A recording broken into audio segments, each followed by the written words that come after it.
Hi everybody, Nate Eaton here with EastIdahoNews.com, chatting with Summer Shiflet, who, big news today. Big news. Chad Daybell sentenced to death. Yes. Your thoughts, your reaction?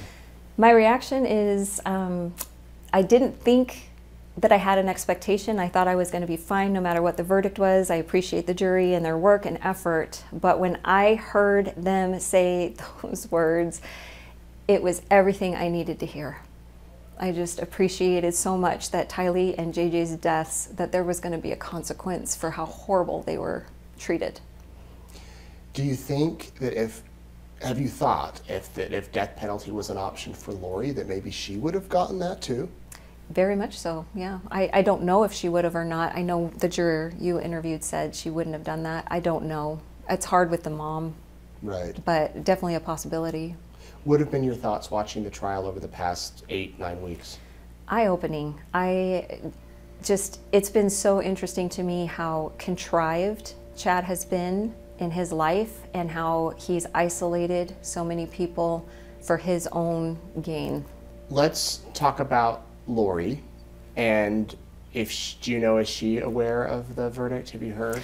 I don't know if she's aware of the death penalty verdict or even the guilty verdict. I'm not sure if she knows that, but I kind of let her know that Chad was throwing her under the bus, so she was aware of that.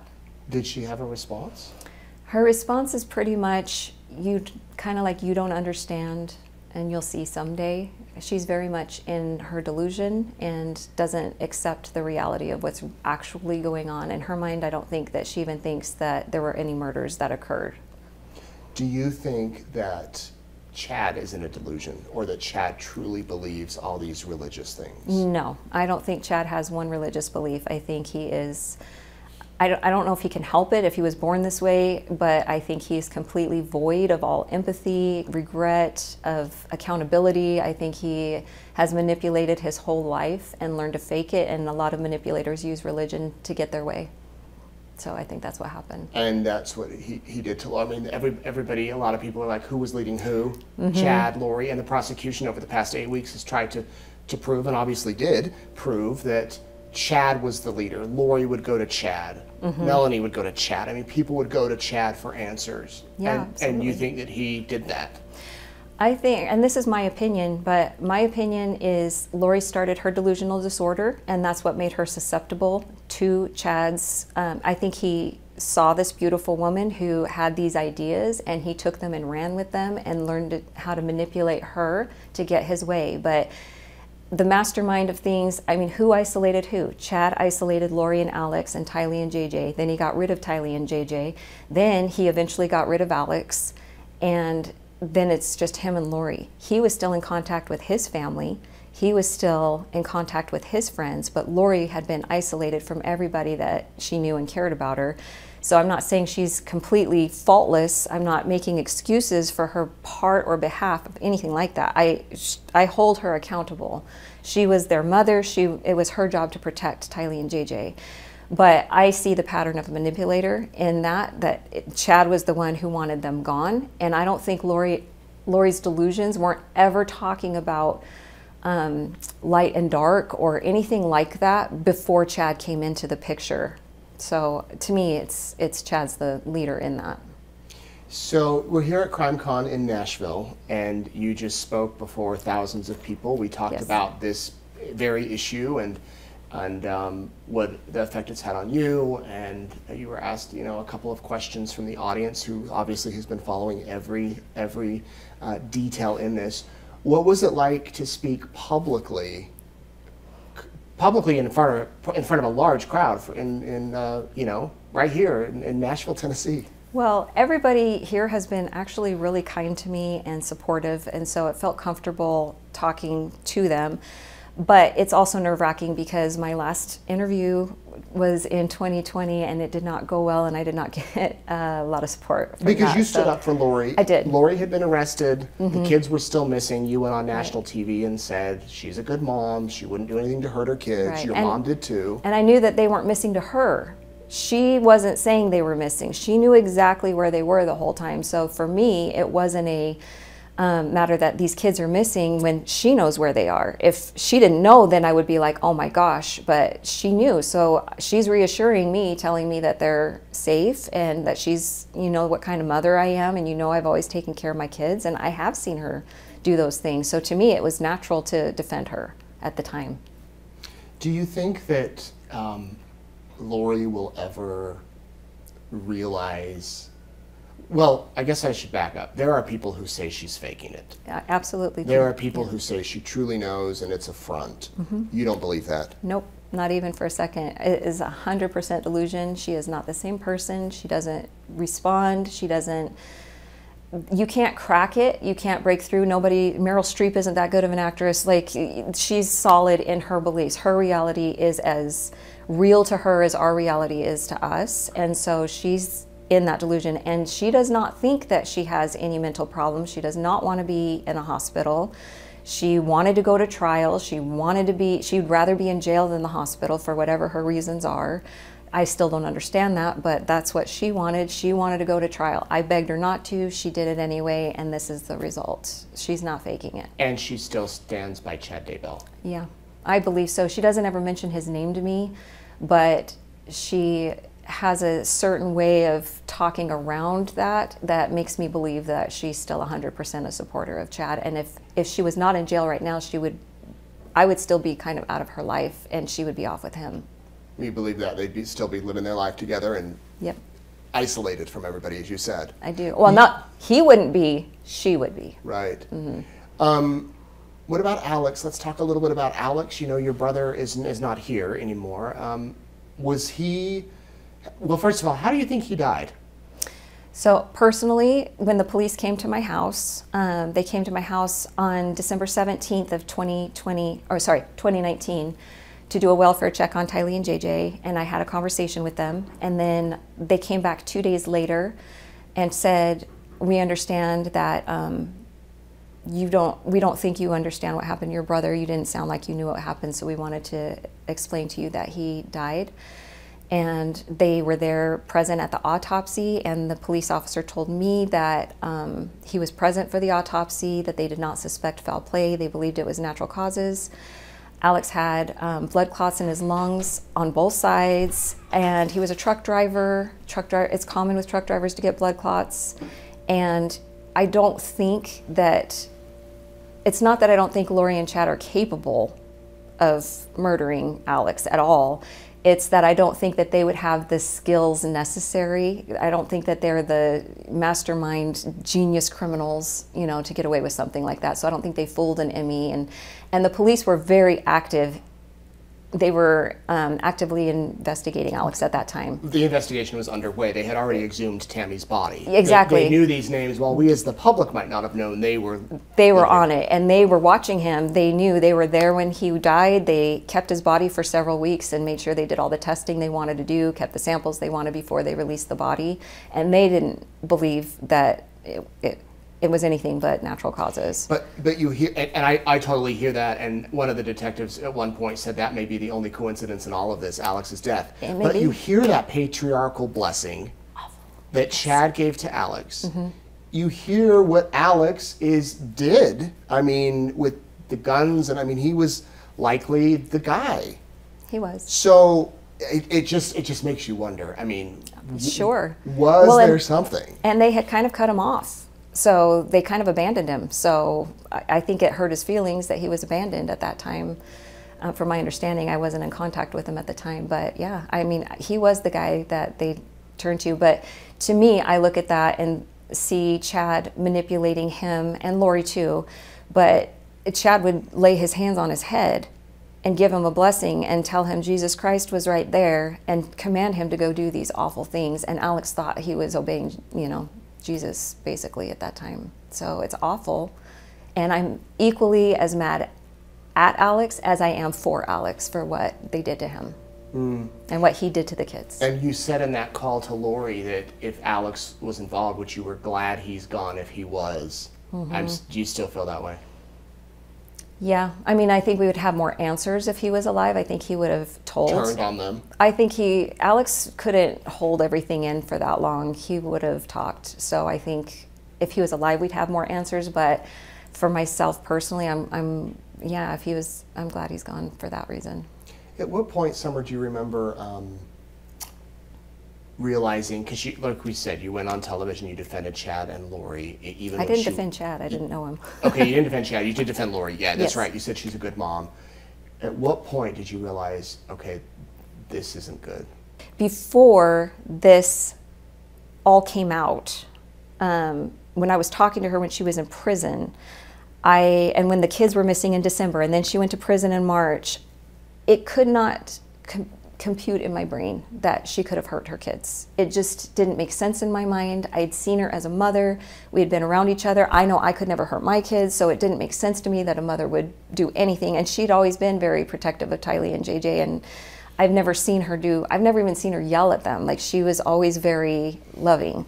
So it didn't make any sense to me that she could have done anything to them.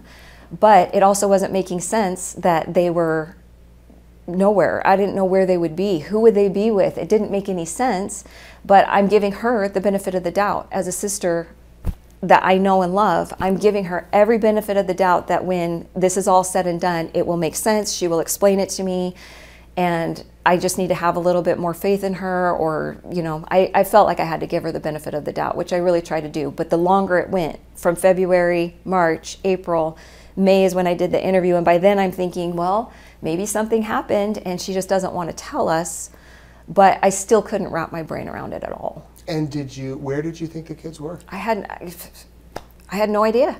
She never said a word.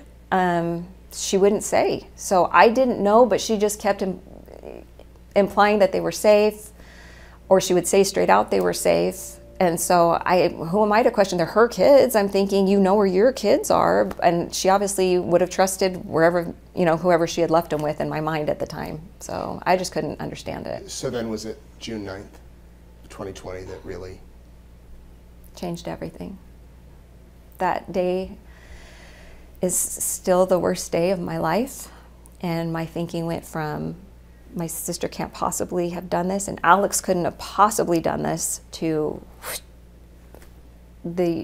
she'd lied the whole time to me, to her, you know, to Colby, to her son, to my mom. She was lying the whole time, and we knew it. And we knew that day that we found out death penalty was on the table, we knew it was bad. So one of the interesting things you said at CrimeCon today is that Lori was asking you to chat every 2 or 3 times a week. Mm-hmm.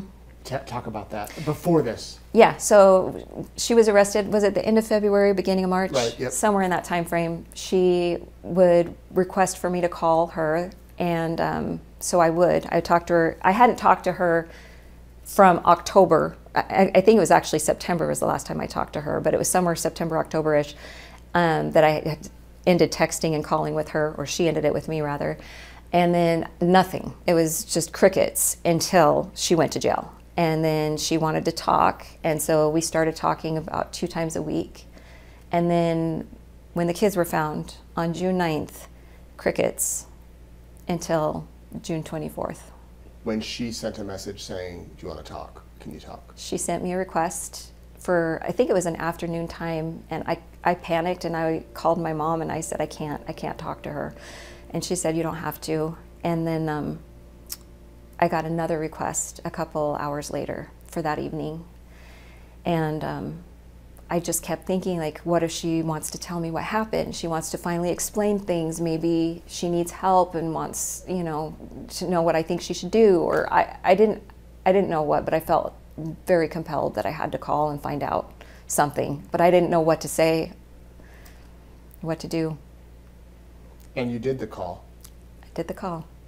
And that was played in court, but you can go back and listen to it. We've got it on our YouTube channel if you want to hear it. Very, very emotional call. We played some of it today. Mm-hmm. And what's the communication been like since? I mean, you came to her trial. Mm-hmm. She smiled when you walked in. She tried to connect with you. I mean, she did.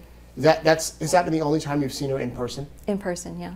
And she can't even have visitors right now. And I don't know that I would go see her if I could. I'm not sure if I would, but she's not allowed that anyway. So it would just be video chat, which I haven't done. The communication since then, we went a couple of long months without talking at all. And then when she was in the hospital, She was calling my mom, and then my mom added me in a couple of calls when she was on with Lori, so I talked to her twice on the phone in the hospital. And then after that, it's just been text on the app. Surface conversation? Very, very superficial. Don't talk to her about, I've asked her, I mean, I've pressed her and asked her about things before, but most of the conversation is movie quotes, uplifting quotes, spiritual stuff. Church, well, hers to me is a lot of spiritual stuff, but You don't go there with... I try not to go there because it's really upsetting, and I don't give more than I'm willing to lose. So if I have an expectation of what I want back, I can't go there with her. And so if I feel generous that day, I might give a little bit more in our conversation.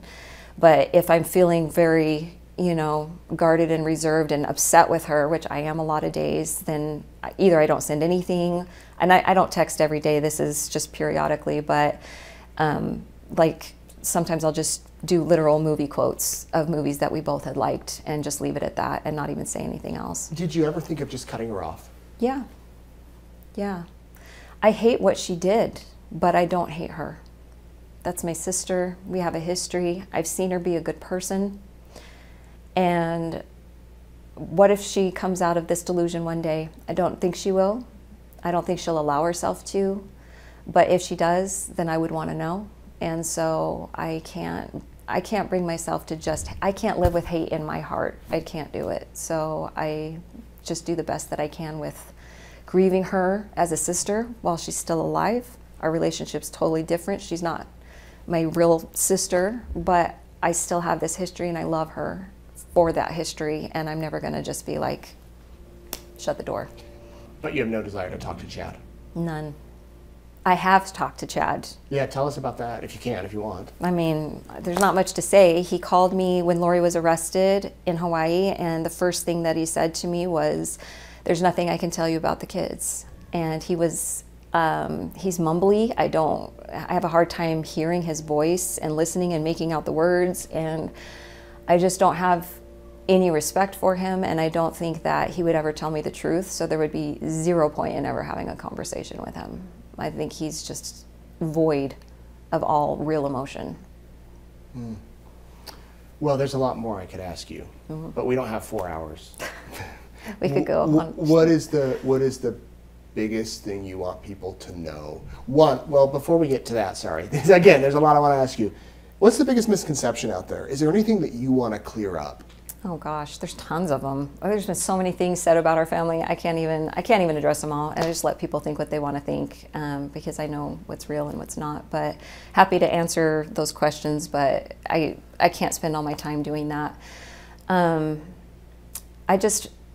I know that the last interview, I know a lot of people were upset because they thought my mom and I lied for Lori and said that we talked to JJ on October 1st, but I'll just explain that really quickly. We were in the interview, we were in a total state of shock the entire time, and we're trying to just get through it the best we can. We had no preparation. We didn't know what we were going to say ahead of time. We just went in and just answered the questions, and they asked us when the last time we had spoken with Lori was. And we were like looking at each other like, I don't know, was it October? Was it September? We couldn't really remember. But we knew it was in that time frame, and we had remembered some of our calls. JJ had gotten on the phone with my mom a few times, and I had heard him in the background on a few of my calls, and I was positive it was him in the background of them.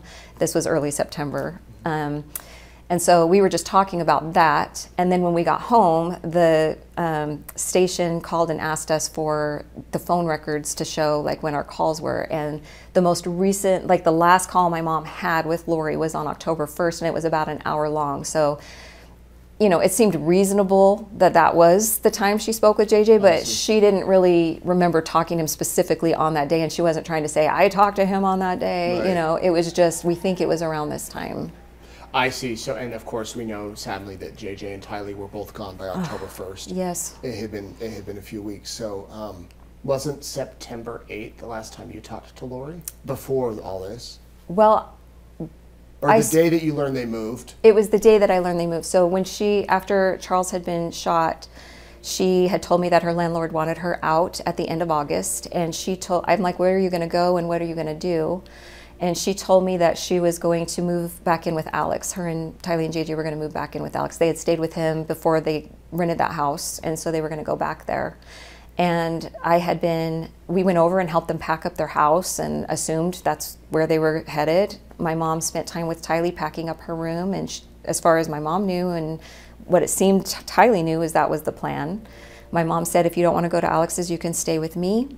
And Tylee said she wanted to be with her mom. And so the next day is when they actually moved, and I called to say, can we come help you move? And she said, no, we got it. We already are on the road. And then, so I was texting all that week saying, do you guys want to come over for dinner? I know it's hard to move and, you know, make meals. And she just kept saying, we have stuff going on, we're busy, and little excuses. And so then she called on September 8th.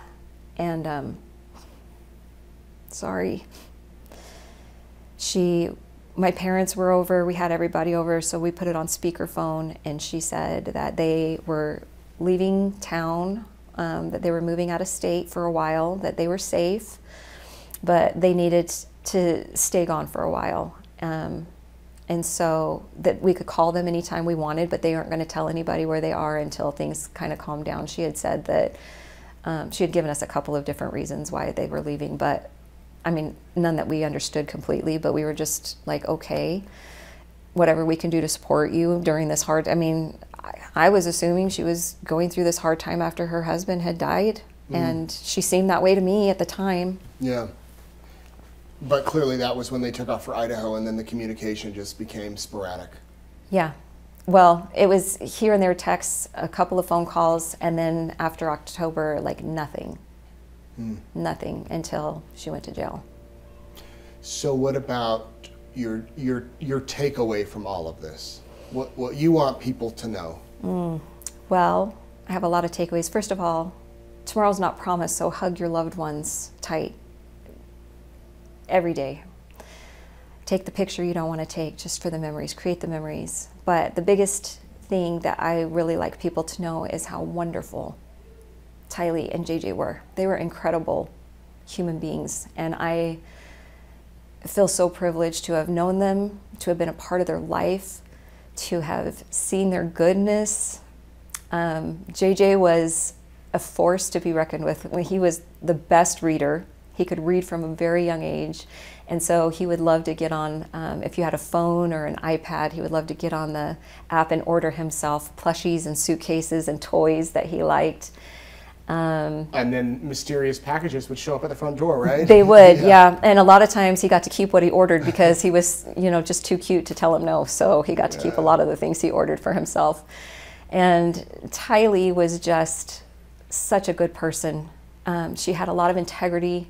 She was kind and generous, very loyal. She would do anything for her friends and family. She really loved with her whole heart. She had a little bit of a sass and wit, and she wasn't afraid to show it and speak her mind, but she was also very kind-hearted. She never did anything out of meanness, but just out of sometimes jokes and things. She would give a little to, you know, especially my kids. They would kind of go back and forth sometimes. So yeah, I'm sure that the death penalty is kind of sinking in.